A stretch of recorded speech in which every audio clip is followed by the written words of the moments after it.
नमस्कार मित्रों, मैं हूं एस्ट्रो रविशंकर और हमारे चैनल में आपका स्वागत है।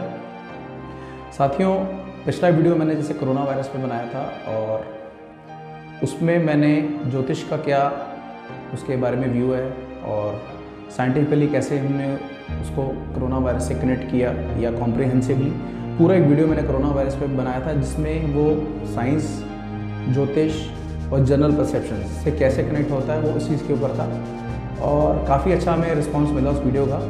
और लेकिन उसके बाद कुछ कॉल्स भी मुझे आई काफ़ी अपने व्यूअर्स की, और वो बेसिकली थोड़ा कंफ्यूज थे डेट्स को लेके कि कौन कौन सी एस्ट्रोलॉजिकली ऐसी डेट्स इसमें हैं जो कि काफ़ी इम्पॉर्टेंट हैं कोरोना वायरस के परिप्रेक्ष्य में। और काफ़ी वीडियोज़ आई थिंक आप लोग देखते हैं यूट्यूब पे और भी एस्ट्रोलॉजर्स के भी देखते हैं, तो बहुत ज़्यादा इसमें थोड़ी व्यूअर्स को कन्फ्यूजन भी हो रही है कि कौन सी ऐसी डेट्स हैं, जैसे कोई 29 मई कह रहा है, कोई 13 अप्रैल कह रहा है। तो ये सारी जो रिक्वेस्ट आई आग्रह है आप लोगों ने किया है, तो उसी के ऊपर आज मैंने सोचा एक वीडियो बनाऊं जिसमें एस्ट्रोलॉजिकली आपको इंपॉर्टेंट डेट्स बताऊं, जिसपे कुछ घटनाएं ऐसे घटित हो सकती हैं जो इसका जो पैनिक इतना ज़्यादा कोरोना वायरस का फैला है, तो वो वहाँ से एक यूटर्न हो सकता है, वहाँ से उस चीज़ से हमें निजात मिल सकता है। ये समस्या कोरोना वायरस की जहाँ पे हल हो सकती है। तो आइए स्टार्ट करते हैं।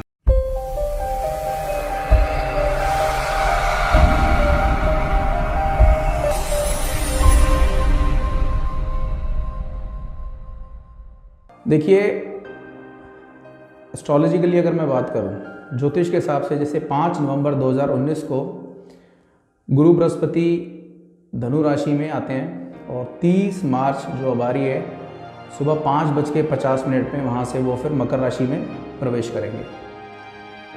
अब वहाँ पर देखा जाए तो गुरु बृहस्पति का योग केतु के साथ है और राहु की दृष्टि पड़ती है उनके ऊपर, जो कि ये गुरु चंडाल योग का इफेक्ट एकदम बनाती है वहाँ पे।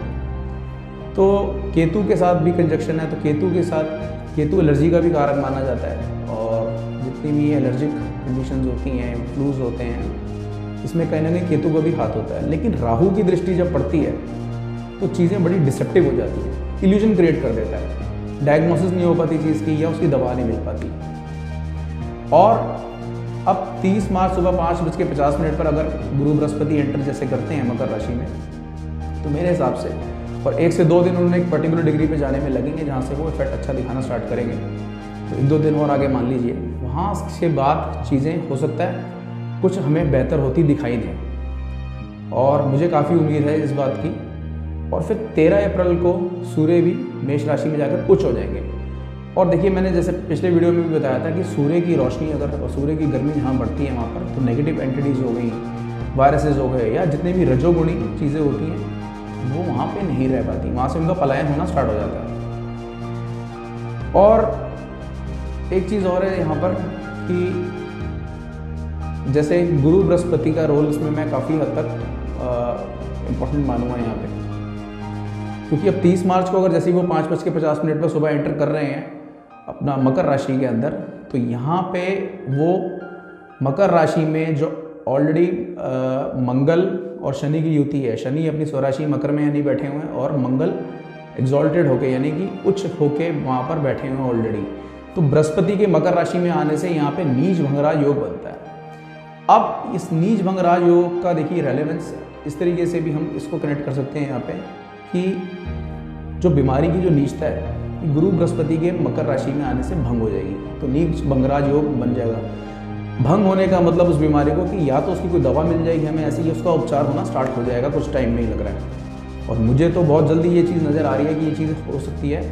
और क्योंकि 29 जून तक गुरु बृहस्पति मकर राशि में रहेंगे, जिसमें से फिर वो 14 मई को वो वक्री हो जाएंगे।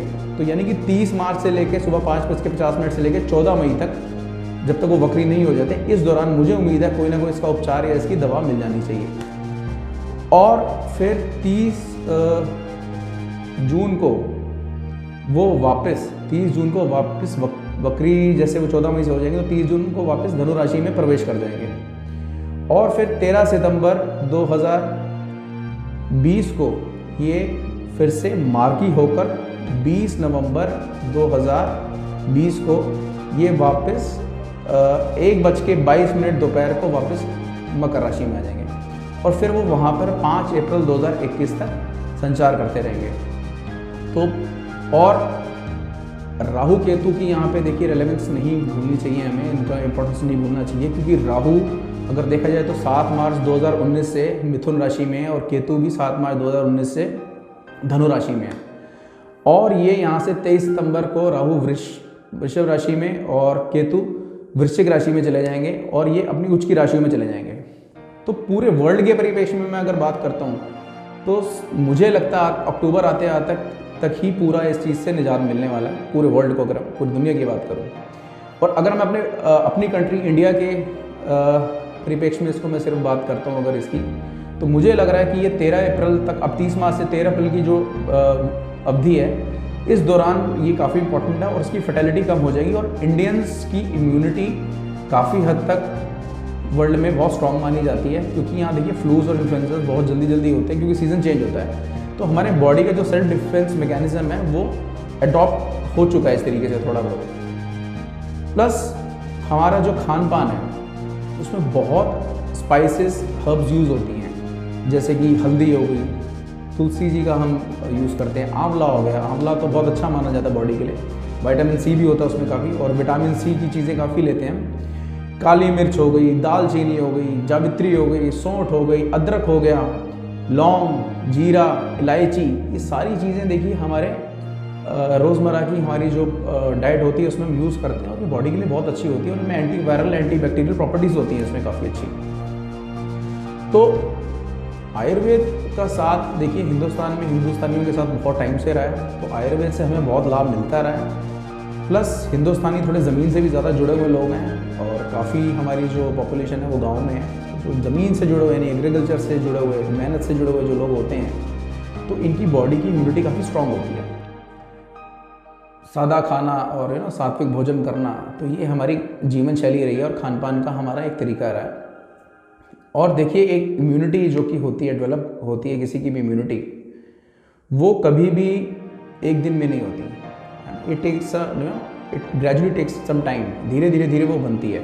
लेकिन अगर कहीं ना कहीं अपनी जीवन शैली में जैसे योग करें, अगर रोज़ फिजिकल योग करें या ध्यान योग करें, तो इससे हम शारीरिक रूप से, स्थूल रूप से भी और सूक्ष्म रूप से, मेंटली भी हम बहुत फिट रहेंगे।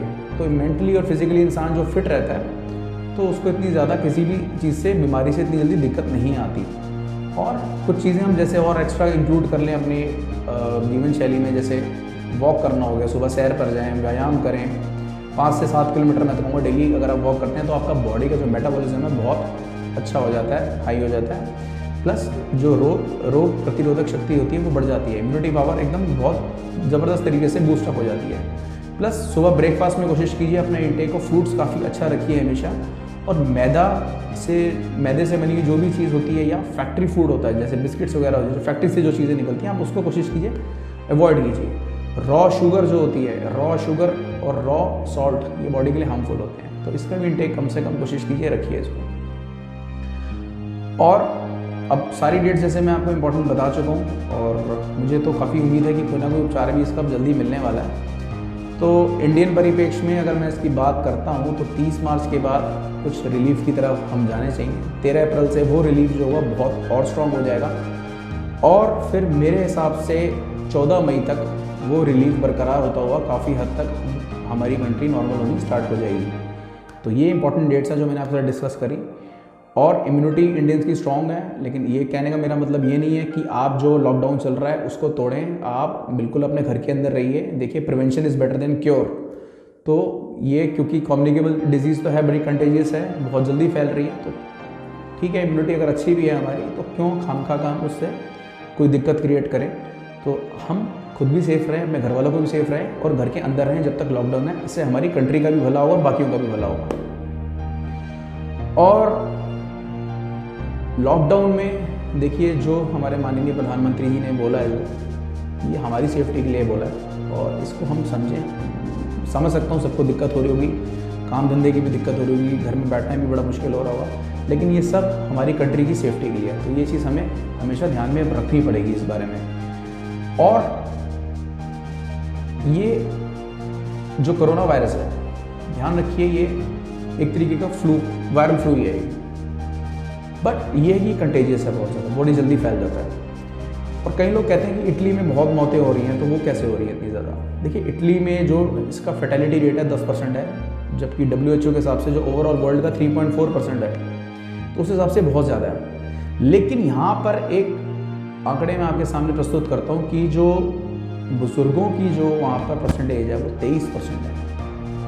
23% वहाँ पर बुज़ुर्ग हैं। तो जो ज़्यादा 37% जो डेथ हुई है वो 70 to 80 के आसपास उनकी एज उन लोगों की थी। तो जो 60 साल से ऊपर हैं ये उन लोगों के ऊपर बहुत जल्दी इफेक्ट करता है। और 60 साल तो देखिए एक तरीके से मैंने आपको एक कैरेक्टरिस्टिक बता दिया, या एक तरीके का मैं आपको गाइडलाइन दे दी। ज़रूरी नहीं है कि 60 ही हो। अब कोई इंसान बहुत ज़्यादा 80 साल तक भी फिट होता है, 80 साल तक भी उसकी इम्यूनिटी बहुत स्ट्रांग होती है, तो उसको बीमारियों का असर इतनी जल्दी नहीं होता। तो डिपेंड करता है आपकी बॉडी की तासीर क्या है और आपकी बॉडी की फिटनेस लेवल कितनी है, उसकी इम्यूनिटी कितनी है। लेकिन ऐसा जो स्टैट्स निकल के आई हैं साइंटिफिकली, वो 60 से 65 साल से ऊपर जो भी लोग हैं उनको ये बहुत जल्दी ये इफेक्ट करता है। तो घर में रहिए प्लीज़, और हाथों को बार बार धोते रहिए, और कपड़े फ्रीक्वेंटली अगर आप किसी काम से बहुत जल्दी से बाहर जाते हुए कुछ सामान लेने तो आके चेंज कीजिए, पर हाथों को सैनिटाइज़ कीजिए बार बार, और जो भी गवर्नमेंट ने गाइडलाइंस दी हैं उसको फॉलो करते रहिए। तो आशा करता हूँ ये वीडियो आपको पसंद आएगा। चैनल सब्सक्राइब कर दीजिएगा, और अगर बेल बटन दबा देंगे तो आपको हमारे वीडियोज़ के जो भी नए आ रहे हैं उनकी नोटिफिकेशन टाइम